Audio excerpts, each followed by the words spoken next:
York City, in the lush heart of an upscale neighborhood, stood the property that could change my life. The price tag alone, $1.05 million, screamed luxury. But as I walked through its opulent hallways beside my husband, Nathan, a sense of unease, gnawed at me. Meredith, look at this place. Nathan's eyes sparkled with an almost childlike glee. Imagine you's here, hosting parties, living the dream. I tried to mirror his enthusiasm, but a voice inside me whispered caution. It's stunning, and then but the price. Can we really manage this even with Dad's help? Nathan laughed, his voice echoing in the grand foyer. Your dad won't mind. He's got more than enough. This is our chance. Meredith, push our future. His words felt like a mask slipping, revealing a glimmer of greed I hadn't seen before. We continued the tour in silence until we reached the garden. The real estate agent, a sharply dressed man named Mr. Collins, excused himself to take a call. Going out. To Nathan. I'll catch up. Nathan nodded and stepped outside. That's when Mr. Collins returned, his face unusually somber. Mrs. Thompson, I need a word in private, he said, his tone urgent, puzzled and puzzled. I followed him into a small study. He closed the door with a definitive click and turned to face me. Mrs. Thompson, what I'm about to say must stay between us. But your husband, Nathan, he's involved in something illegal. My heart skipped a beat. What? That's impossible. Nathan's a good man. Collins sighed, his eyes holding a gravity I hadn't noticed before. I have friends in law enforcement. They've been tracking a drug ring and Nathan's name came up. I can't divulge more, but you should know. I felt my world tilt. Nathan involved in drugs. It couldn't be. Yet, hadn't I sensed something off? You need to leave him. Mrs. Thompson, for your safety. Mr. Collins added. A bitter laugh escaped me. You expect me to end my marriage based on this? Collins's gaze was steady. I understand this is hard to accept. Just be careful. I consider what I've said. I left the room in a daze, the lavish walls of the house now feeling like a gilded cage. Outside, Nathan was admiring the garden, oblivious to the storm raging in my mind. Everything okay, honey? He asked, wrapping an arm around my waist. Yeah, just a bit overwhelmed by all this. I lied, forcing a smile. As we drove home, Nathan chattered about the house, our future, his dreams. But my thoughts were a whirlwind of doubt and fear. Was the man I married not who I thought he was? The words of Mr. Collins echoed in my mind, a sinister undercurrent to Nathan's enthusiastic plans. That night, as Nathan slept beside me, his face peaceful in the moonlight, I made a decision. I needed the truth. And if Nathan was the man Mr. Collins claimed he was, then I would make him pay. For my heart, for my trust, for everything. Ismwarch, a word I never thought would belong to me, settled in my heart. Nathan had chosen his path. Now it was time to choose mine. Months before the property viewing, life with Nathan seemed almost idyllic. We were the couple our friends envied, always laughing, always together. But as I lay awake that night, the past replayed in my mind, revealing cracks I had chosen to ignore. Irked Meredith. I'll be out late tonight. Drinks with the guys. Nathan had said one evening, his tone casual.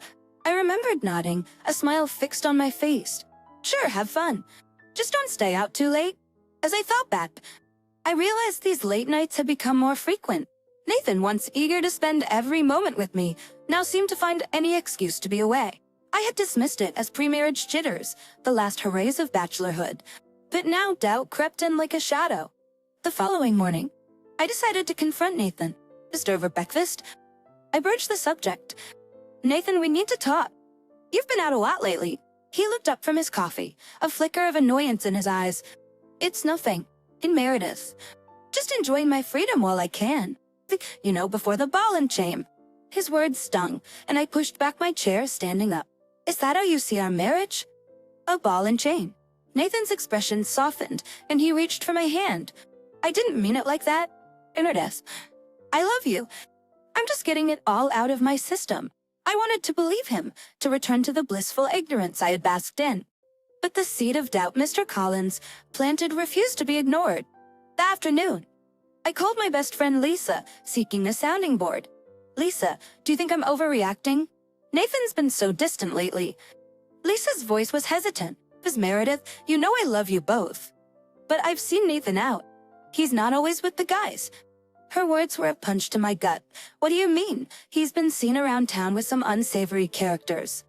I didn't want to say anything, but I felt a chill run down my spine. Just Nathan's late nights, his evasive answers, and now Mr. Collins's warning. It all began to form a sinister picture.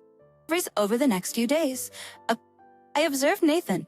His phone, once left carelessly around the house, was now always on him, buzzing with constant messages. His once warm demeanor towards me cooled, replaced by a detached politeness. One evening, as Nathan prepared for another night out, I confronted him again. "Nathan, who are you meeting tonight? You're always so secretive." He paused, his back to me. "Just some old friends. You wouldn't know them." The lie was evident, and I felt a surge of anger. "No, Nathan. I'm your wife. If there's something going on, you can tell me." He turned, his eyes hard. "There's nothing to tell Meredith. Just drop in." As he left, slamming the door behind him, I felt a resolve harden within me. Nathan was hiding something, and I was going to find out what. No more excuses, no more lies. I was done playing the dutiful, oblivious wife. That night, as I sat alone in our cold, silent house, I knew one thing for certain. The man I married was a stranger, and I was going to uncover the truth, no matter the cost. The ensuing days felt like walking through a thick fog. Each smile Nathan flashed, every affectionate gesture, now seemed tainted with duplicity. I watched him, the man I had pledged my life to, with a skeptic's eye, searching for the truth behind his mask. One evening, as we sat in our living room, surrounded by real estate brochures, Nathan's true nature began to emerge more clearly. "Meredith, look at this one," he said, pointing to a brochure featuring a mansion that screamed opulence. "Your dad won't mind footing the bill for this, right?" I felt a pang of disgust at his casual expectation of my father's wealth. "Nathan, we need to be realistic. We can't exploit my father's generosity." He laughed, a sound that once warmed my heart now chilling it. "Come on. Meredith, if your dad's loaded, he'd want his little girl to live in luxury." I stared at him, the man I thought I knew, now a stranger driven by greed. "My father's money isn't a ticket to your lavish fantasies." Then Nathan, his face darkened, and for a moment, I saw the man Mr. Collins had warned me about. "So what? You're choosing your dad over me?" I stood up, my hands trembling with a mix of anger and hurt. "This isn't about choosing sides. It's about respect and responsibility, something you seem to have forgotten." Nathan stood as well, his eyes flashing with something akin to fury. "You know what? To Meredith, maybe you're the one who's forgotten what this marriage is about." I felt a cold resolve settle over me. "And what is that?" "Think something. Using me for my father's money?" He didn't respond, turning away with a dismissive wave of his hand. That night, I lay in bed, the space between us wider than the physical distance. My mind was made up. I needed to protect myself and my family from this man who had become an embodiment of betrayal. The following day, I made a call to a private investigator. If Nathan wouldn't give me the truth, I would find it myself. I recounted Nathan's late nights, his sudden interest in expensive properties, and Mr. Collins's alarming revelation. "I need to know what he's hiding," I told the investigator. "I need evidence." As I set the plan in motion, a part of me mourned the loss of the love I once felt, but that grief was overshadowed by a burning desire for justice. Nathan had made his choice, and now I was making mine. Weeks passed, and the investigator provided me with updates. Nathan's business meetings were nothing more than rendezvous with known criminals. The late nights were not spent with friends, but in shady dealings. Each report was a nail in the coffin of our marriage. I confronted Nathan one last time, armed with the evidence. "I know about your dealings, and I know about the people you've been meeting." His reaction was not of remorse, but of rage. "You had me followed. You spied on me?" "Yes, because you left me no choice," I said, my voice steady despite the turmoil inside. "I trusted you. Humbling. Nathan, you betrayed me." He scoffed, turning away. "You're just like everyone else. You don't understand what it takes to make it in this world." As he left the room, I knew there was no turning back. I'd seen the real Nathan, a man consumed by greed and deceit, and I would not let him destroy me. I would fight back with every resource at my disposal. Nathan would learn that betrayal comes at a price, and I would be the one to collect it. The day of the property viewing loomed like a dark cloud. I knew it was more than just looking at houses. It was a confrontation with the truth about Nathan. As we drove in silence, my mind raced with the reports from the private investigator and the images of Nathan's secret life. The man next to me was a stranger, his charming facade now a grotesque mask. Upon arriving, the property's grandeur was overshadowed by the weight of my impending revelation. Nathan seemed oblivious, lost in visions of a life built on lies and deceit. The real estate agent, Mr. Collins, greeted us with a professionalism that felt cold. His eyes met mine, a silent acknowledgement of the storm brewing beneath the surface. As we toured the lavish rooms, Nathan's excitement was palpable. Imagine the parties we could have here. From a dip. This is the life we deserve. His words echoed hollowly in my ears. Deserve? Based on what? And then, just your illegal activities? He stopped, a flicker of panic crossing his face. What are you talking about? I know everything. Don't them. The late nights, the criminals, the drugs. You've been living a double life. His facade cracked, revealing a glimpse of the man he truly was. You've been snooping around.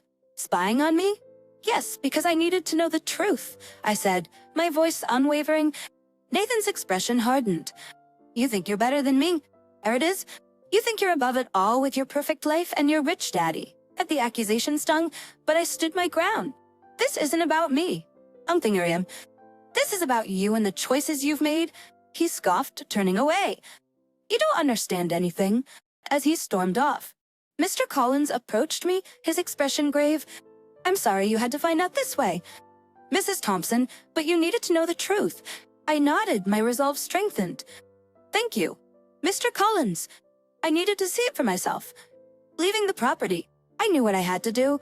Nathan's betrayal couldn't go unpunished.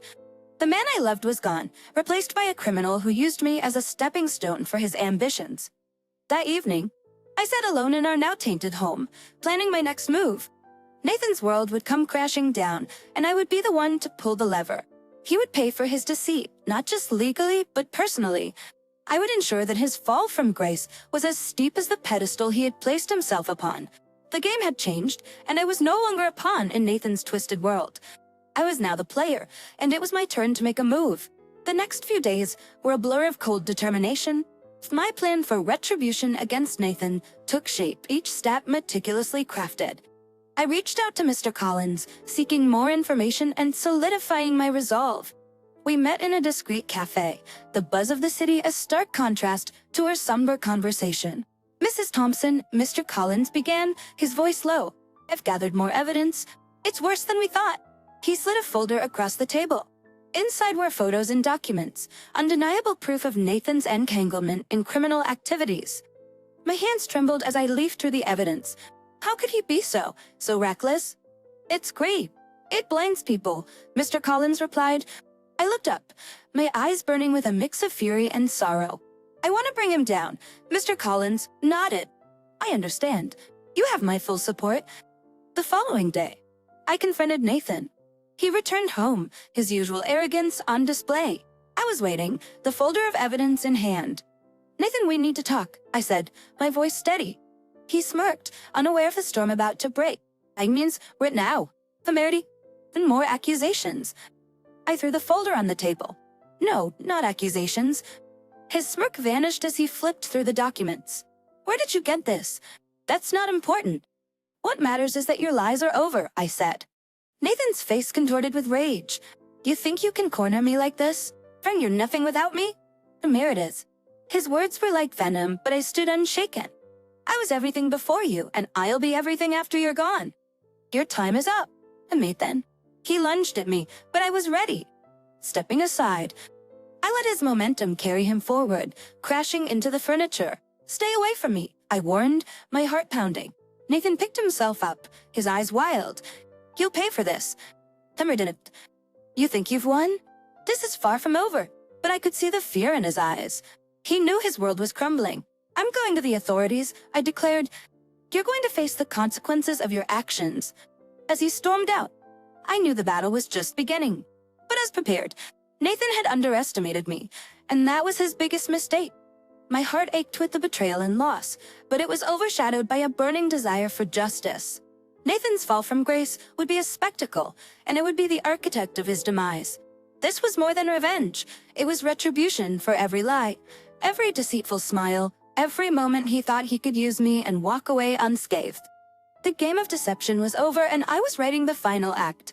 Nathan would learn that betrayal comes with a price, and I was here to collect. The day of reckoning arrived with a heavy air. I stood in the living room, the evidence of Nathan's betrayal neatly compiled on the coffee table, waiting for him to return. My heart raced with a mix of fear and anticipation. Today, Nathan's charade would end. The sound of the door opening sent a shiver down my spine. Nathan walked in, his usual confident stride faltering as he saw the determined look in my eyes. "Meredith, what's this about?" he asked, trying to maintain his composure. "It's about the truth." "Nathan," I replied, my voice unwavering. "The truth about who you really are." He scoffed, attempting to deflect. "You're being dramatic. Let's just talk this out." I pushed the folder towards him. "Talk? Like how you talked your way into illegal dealings? Or how you talked about love while betraying everything we stood for?" Nathan's facade began to crumble, his eyes betraying a flicker of panic. "Meredith, you don't understand. I did this for us, for our future, by destroying it. And on occasion. Your greed, your lies, you've ruined everything." He lunged towards me, his face contorted with rage. "You think you can judge me? You with your perfect life and your daddy's money?" I stepped back, my resolve hardening. "This isn't about me. Listen, it's about your crimes, your choices. And now you're gonna face the consequences." Nathan's anger turned to desperation. "Meredith, please, I can fix this." But it was too late. There's nothing left to fix. For Nathan, you made your choices, and now you have to live with them. With a trembling hand, I dialed the number I had prepared. Within minutes, the sound of sirens filled the air, and police officers arrived at our door. Nathan's face drained of color as he realized the gravity of the situation. "You called the police?" "Yes." "Then Nathan." "It's over," I said, a mix of relief and sorrow washing over me, as the officers handcuffed him. Nathan turned to me, his eyes filled with a toxic combination of anger and disbelief. "You'll regret this, Meredith. You've just made the biggest mistake of your life." But I stood firm, watching as he was led away. The man I had loved was gone, replaced by a stranger whose deceit and greed had consumed him. In the silence that followed, I felt a weight lift off my shoulders. I had done what was necessary, not just for me but for the justice that Nathan had so callously disregarded. The path ahead would be challenging, but I was ready to face it. Nathan's betrayal had shattered my trust, but it had also revealed a strength in me I never knew I had. As I looked around the empty house, I realized that this was not an end, but a beginning of a new chapter, one where I was no longer a victim of deceit, but a survivor ready to rebuild my life on my own terms. The days following Nathan's arrest were a whirlwind of emotions and legal proceedings. Sitting in the courtroom, watching the man I once loved now reduced to a criminal defendant, felt a complex mix of triumph and heartache. That second, as the judge delivered the verdict, guilty on multiple counts, Nathan's face was a mask of defeat. He turned to look at me, his eyes a mix of anger and despair. In that moment, I saw the remnants of the man I had married, buried under layers of greed and deception. Outside the courtroom, the press swarmed, eager for a statement. I faced them, my voice steady. "Justice has been served today." It's a sad day when someone you trusted betrays not just you, but the law. The following weeks were a time of reflection. I realized that my marriage to Nathan had been built on a foundation of lies. But I also recognized the strength and resilience I had found within myself. I decided to start anew, leaving behind the tainted memories of our shared home. Selling the property, I moved into a smaller, cozier place, one that represented my new beginning. One day, while settling into my new life, I received a call. It was Nathan's parents. They wanted to meet, to apologize for their son's actions. We met at a quiet cafe, and the remorse in their eyes was genuine. "Meredith, we're so sorry for what Nathan did to you," his mother said, her voice quivering. I nodded, acknowledging their pain. "Thank you. But Nathan's choices were his own. You don't need to bear his guilt." His father, a stoic man, handed me an envelope. "We know it can't undo the harm, but please accept this as a token of our apology." I opened the envelope to find a substantial check. I hesitated, then pushed it back. "I appreciate the gesture, but I cannot accept this. Nathan's actions are not your responsibility." Their gratitude was evident, and we parted ways with a mutual understanding and respect. Months passed, and life settled into a new rhythm. The experience with Nathan had changed me, but it had also opened my eyes to my own strength and the importance of trust and integrity. One day, I received news that Nathan had been released on parole. A part of me tensed at the thought of facing him again, but I realized that he no longer had power over me. I'd moved on, leaving the shadows of our past behind. Learned that Nathan had started working, trying to rebuild his life. Whether he had truly changed, I didn't know. But it was no longer my concern.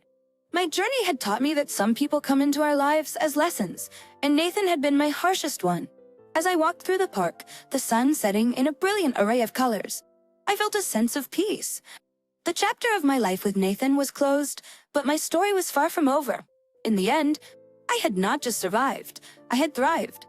And as I looked towards the future, I knew that whatever challenges lay ahead, I was ready to face them with a heart that was stronger, wiser, and more open than ever before.